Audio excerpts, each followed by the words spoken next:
Now, Syrian and Turkish armies exchanged deadly fire on Tuesday for the first time since Ankara launched its offensive into northern Syria in early October.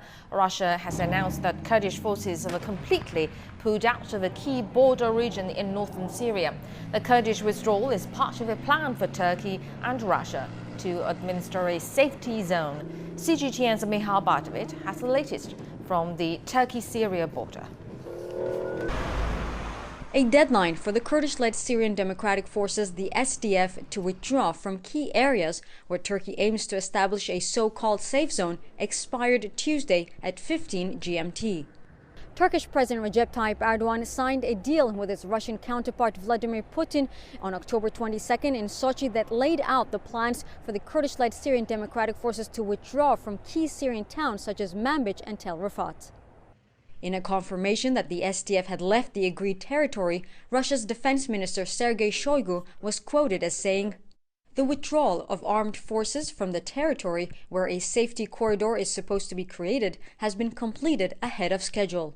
Erdogan added that talks between Russian and Turkish officials on Syria would continue, as would talks with the West. With these meetings, we are aiming to achieve results as soon as possible. We are not there to stay. We have only one mission. We are there to clear the area from terrorist organizations. Erdogan's communications director tweeted that Turkey would conduct joint patrols with Russia to determine whether the SDF, referred to as terrorists, had fully withdrawn.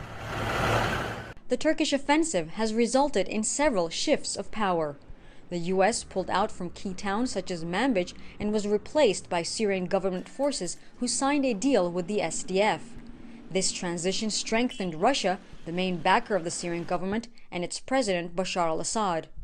Turkey's defense minister has repeatedly warned that if SDF forces were seen active in border regions after the deadline, the offensive would resume. Whether that will happen depends on what's found in upcoming days during those promised Turkish-Russian patrols.